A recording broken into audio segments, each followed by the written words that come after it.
Assalamualaikum warahmatullahi wabarakatuh. Kita lanjutkan materinya, koneksi PHP ke database MySQL. Kemudian sedikit mengilas balik ya tentang arsitektur dari web. Kalau web itu berhubungan database, maka nanti akan menyangkut 3 sistem atau 3 aspek. Yang pertama, klien itu sendiri atau dari sisi browsernya. Kemudian dari sisi web server itu misalnya menggunakan aplikasi server apa aja. Kemudian yang ketiga, karena berhubungan dengan basis data, tentu saja memerlukan basis data server ya. Contohnya nanti kita menggunakan MySQL. MySQL sendiri masih populer dan banyak digunakan, baik yang untuk skala kecil seperti yang kita pakai di lokal ataupun kalau kita menyewa sebuah cloud ya. Di sini secara sekilas bahwa kedudukan dari web server dan basis data atau database itu saling terkait ya, dimana nanti di kode program yang kita tanam di server itu memanggil atau terkoneksi dengan database. Kemudian hasil atau tampilan yang kita minta atau requestnya itu baru dikirim ke browser.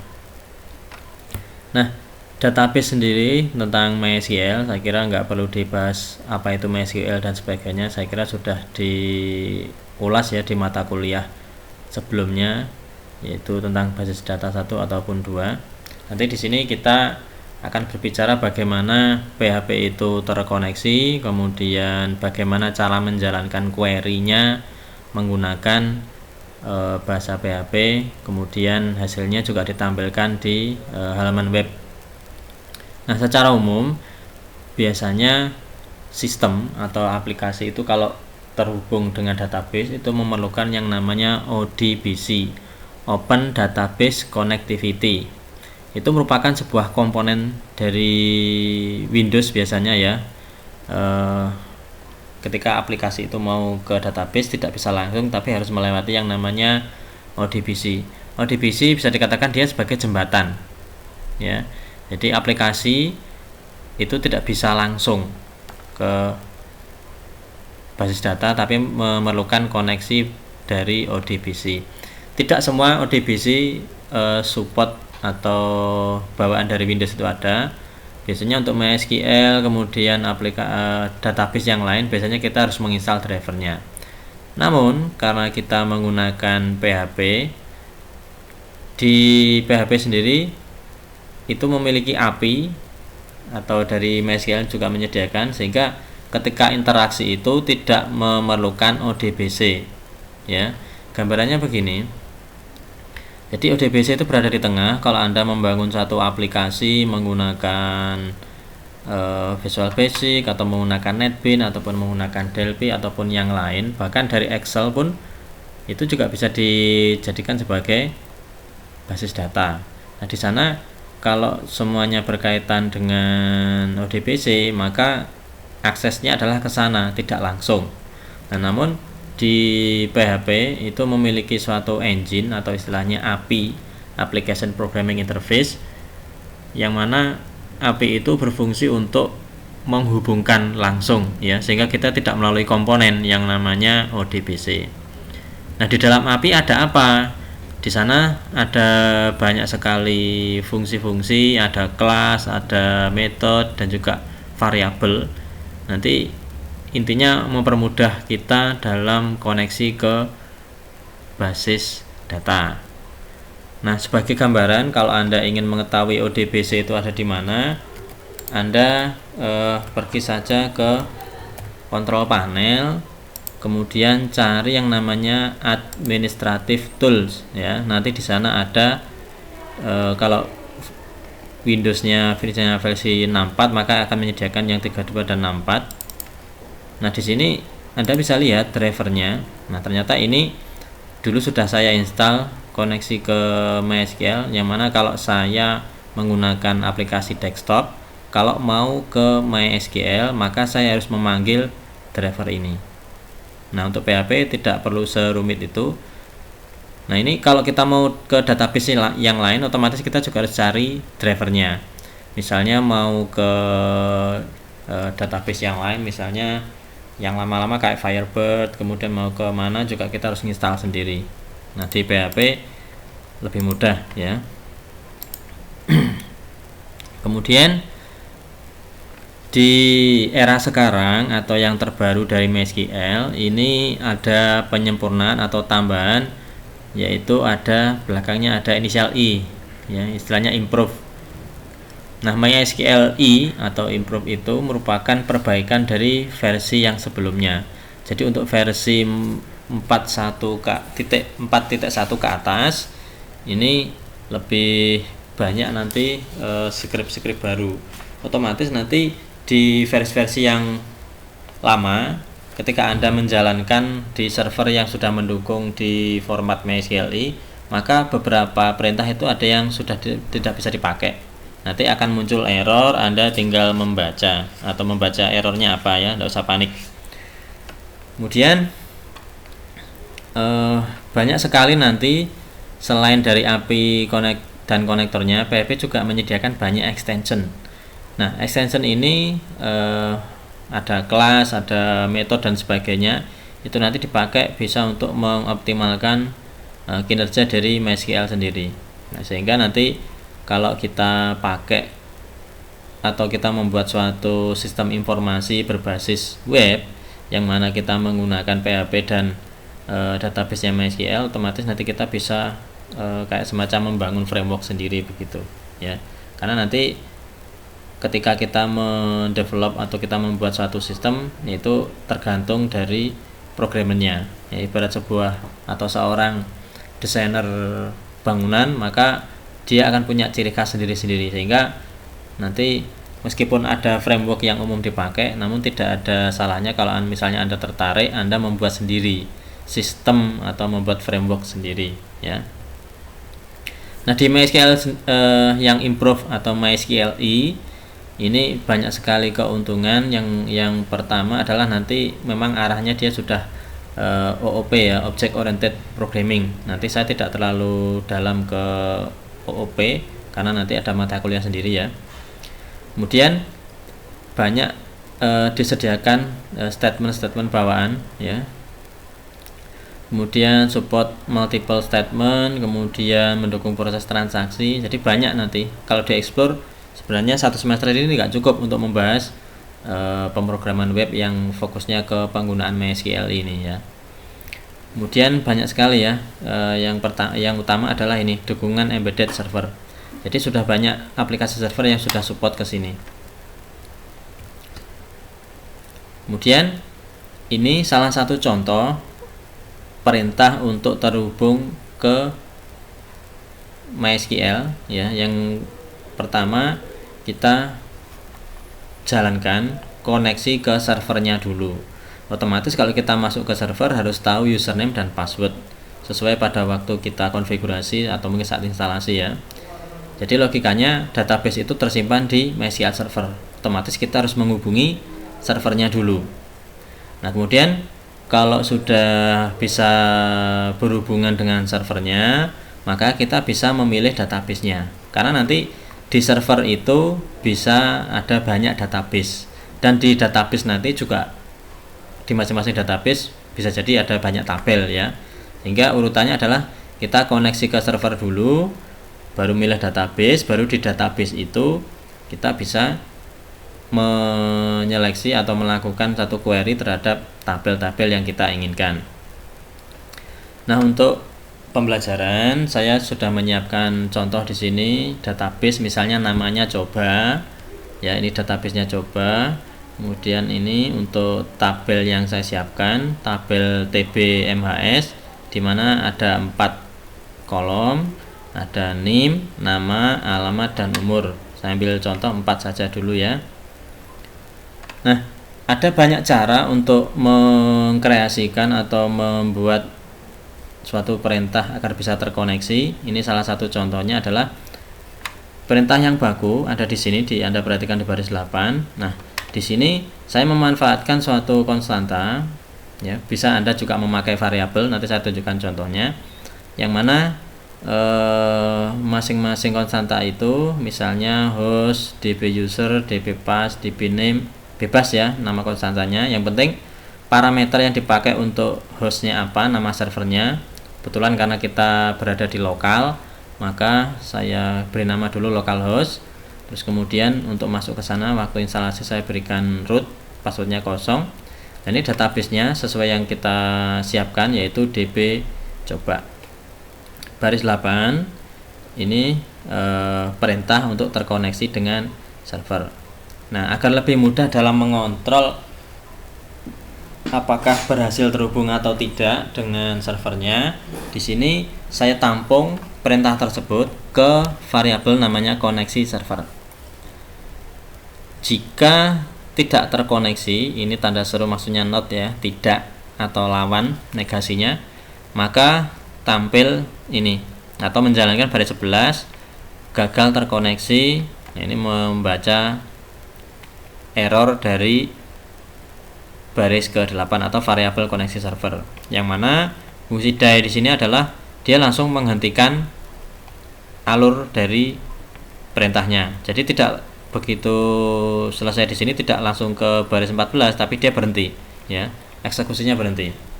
Namun apabila ini tidak terpenuhi, berarti kan koneksi ke servernya berhasil. Nah, selanjutnya kita panggil database-nya, select database dengan perintah seperti ini.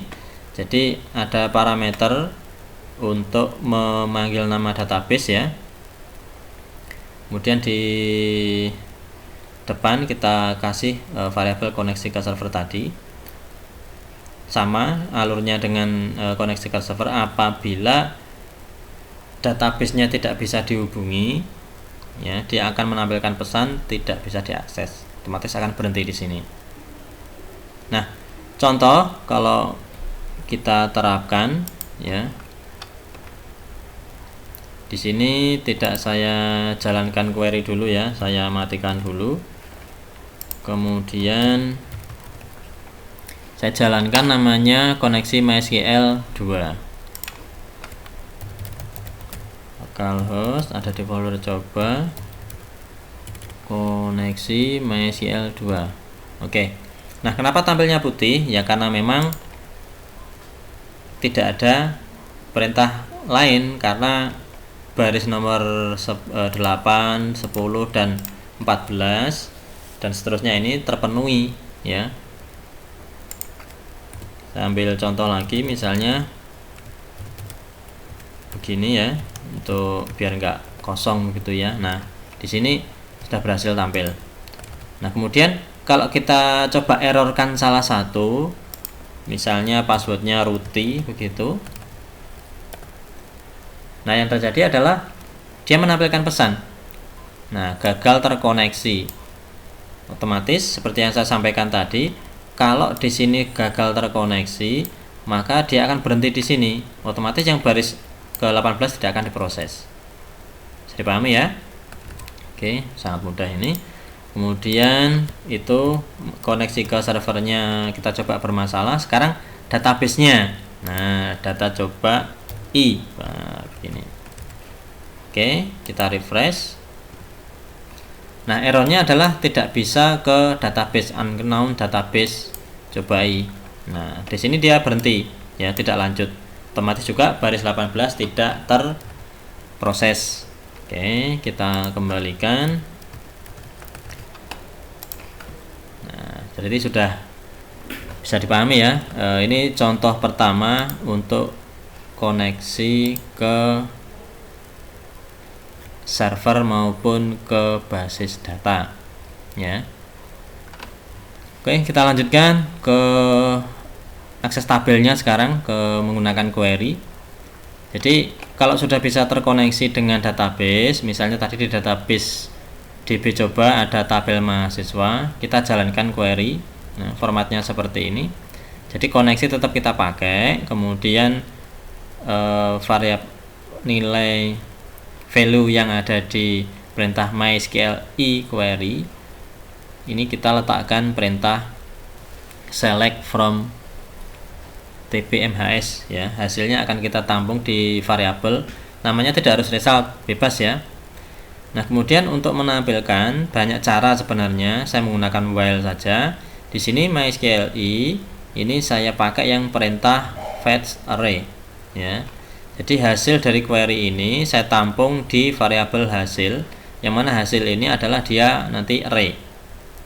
Cara memanggilnya ya, while-nya ini akan menampilkan hasil dari query ini ya. Jadi indeksnya yang kita tampilkan adalah bukan 012 namun adalah nama dari kolomnya.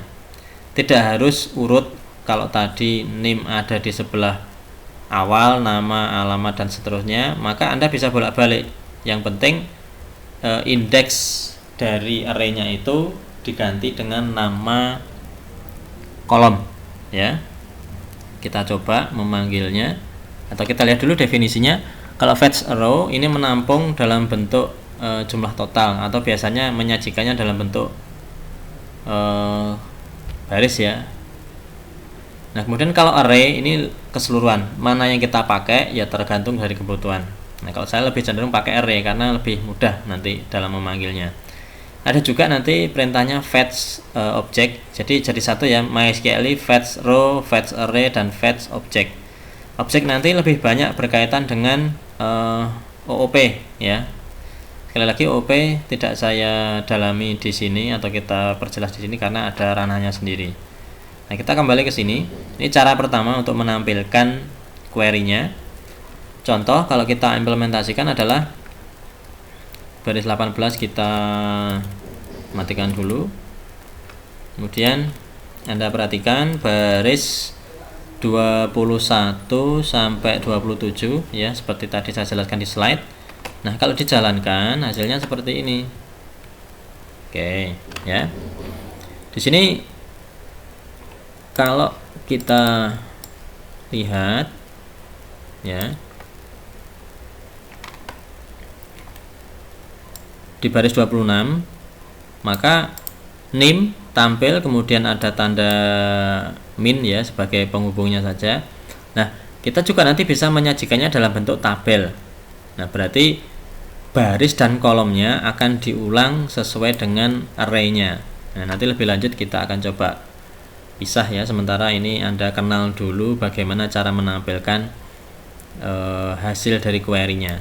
Jadi sekali lagi, ini adalah field-nya. Anda bisa menampilkan dari masing-masing kolomnya dengan cara memanggil nama pada variabel array-nya. Cara kedua atau cara lain untuk koneksi PHP ke MySQLi yaitu menggunakan perintah atau PDO ya, PHP data object. Nah, ini PDO sendiri ini merupakan satu extension ya, atau fast fitur yang ada di MySQLi. Nah, ini contohnya. Di sini saya menggunakan variabel server name, username, dan password. Nah, perintahnya adalah Anda bisa lihat di baris 7, kemudian pakai new spasi MySQLi, kemudian value server name, username, dan passwordnya sesuai dengan yang kita deklarasikan di variabel di atasnya ya. Nah, kemudian Anda lihat di baris 10 ini perintah untuk mengecek koneksinya error atau tidak. Nah, ini salah satu cara kalau kita taruh di depan. Kalau error ya dia akan berhenti, sama seperti contoh sebelumnya. Kemudian kalau berhasil maka akan, atau tidak ada masalah di koneksinya, langsung dia mengeksekusi baris ke 13 ini. Nah, contohnya ini kalau saya jalankan filenya koneksi PDO basic ya.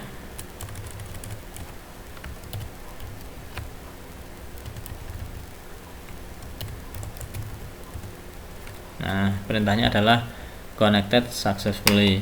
Nah, tidak perlu kita errorkan ya, nanti Anda bisa coba kalau di errorkan hasilnya seperti apa. Nah, kemudian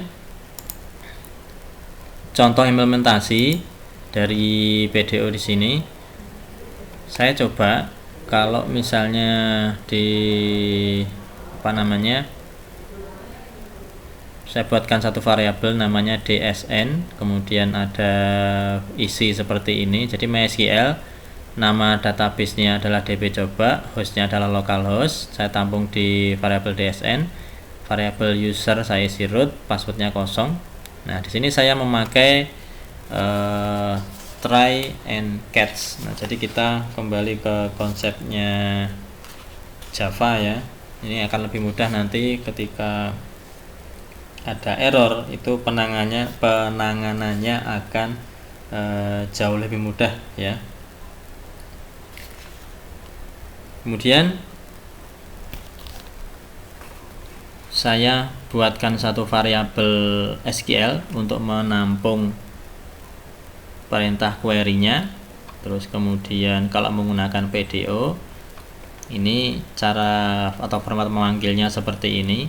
Jadi di koneksinya kita pakai, kemudian untuk menjalankan query-nya ini kalau Anda tidak memakai baris 12, berarti query-nya Anda langsung tulis di sini ya, berupa string ini. Kemudian kalau misalnya ingin menampilkan hasil dari query-nya itu ada berapa data atau record, kita menggunakan perintah row count. Nah, jadi dari hasil ini kita memanggilnya itu jadi lebih mudah.